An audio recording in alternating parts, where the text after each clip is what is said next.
All right, fire 'em up! So this review is brought to you by the letter C for confused. Because believe me, watching it only once, that's exactly what you're going to be.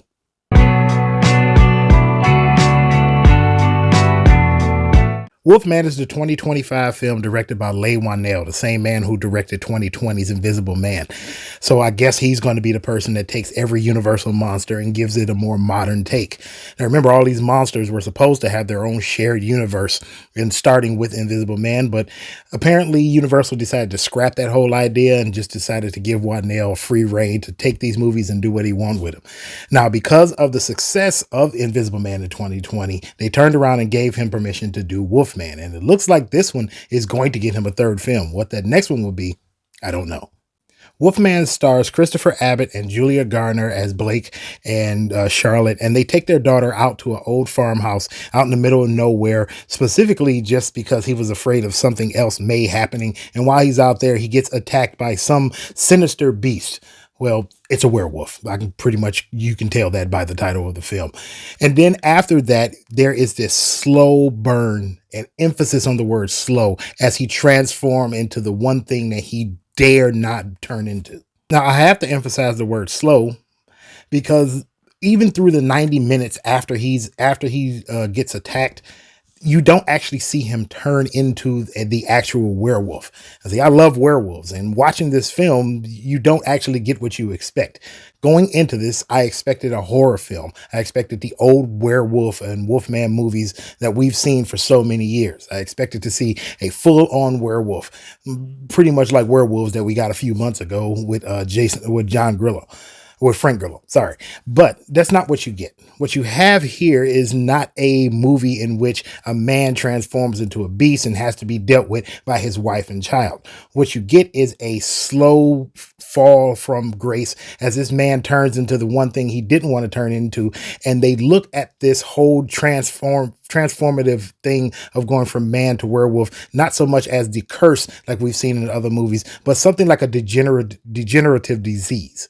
And honestly, watching it the first time, I did not get that. I literally had to sit and watch this movie twice to finally figure out what I was watching. Like I said, I went into this expecting a horror movie, but it's not.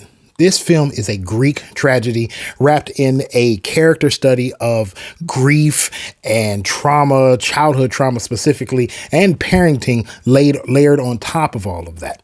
Wolfman is a Greek tragedy, as I said, specifically because Blake doesn't want to do the exact same thing to his daughter as his father, who we saw earlier in the film, did to him.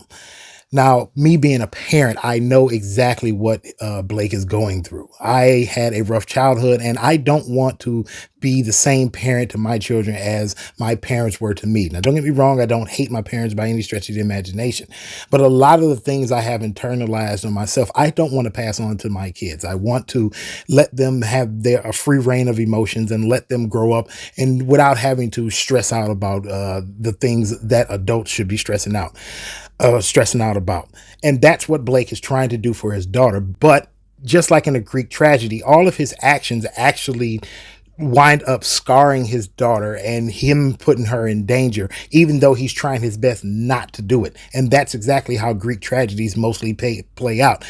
Honestly, I have to give it up to Leigh Whannell for taking this film as he did with Invisible Man and taking creatures like werewolves and turning them from these fantastic mythical creatures and humanizing them and giving them just such a depth of emotion for us to feast upon while you're watching this film.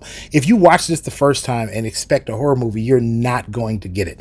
The transformation is never completed. You don't actually see him turn into a wolf. You do get a lot of very visceral changes that you see him go through, but it's not going to be what you expect in your mind from the films that we've seen before. No, what you're going to get watching this is you're going to see a man literally slide into madness as the changes are not only physical on the outside, but they're internal, as not only his sight and how he sees the world around him changes, but literally how his wife, who is played by Julia Garner, how she sees him. And they are both very much right in each other's face with it, but they still can't express what's going on. And it's such a beautifully rendered film, and how they played this out. Like I said, it's very much not shown that this is a curse.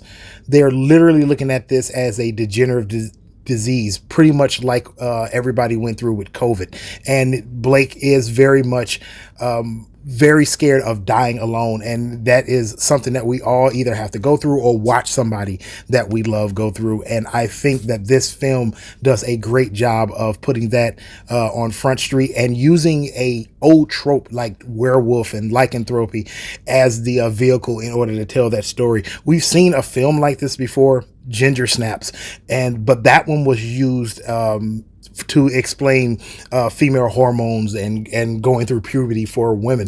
But this one actually does it. It basically does the exact same thing, but they allow the characters to tell us a story, like I said, about grief and parenting and childhood trauma, and trying our best not to pass that nonsense on to our kids. And Leigh Whannell did a fantastic job. If what he did with this, I did see Invisible Man, and when I reviewed Invisible Man, I said it was a really good modern take on it. If he's going to do all of the monster movies for Universal, I am so much down for it. Invisible Man was really good. This one, after I've watched it twice and really sunk my teeth into it and tried to understand the story that they were trying to tell us, I hope he actually gets to do all of the monster movies for Universal. This was such a fantastic movie. Usually I would say run to the theater and see such a movie like this, but even if you don't go to the theater and see it, you are still going to enjoy this film if you don't do anything but sit at home and wait for it to come on streaming. Either way, you need to see this movie. It is fantastic from jump to end. As long as you remind yourself going into it, this isn't a horror movie. It's a Greek tragedy with a lot of other things layered on top of it, and character study. And believe me, is once you figure that out and you watch it through that lens, this movie becomes almost a 10 out of 10. I won't say it's a perfect movie, but it is still really good. Some of the drawbacks to the movie, in my opinion, the pacing of it is not really where it should be. It kind of drags in a handful of spaces. But when it's good, it's really good. When it's bad, it's really bad. It's one of those movies and one of those things that happens when you do a character study film like this, but it is still worth the watch. So if you get a chance to watch it, absolutely watch it.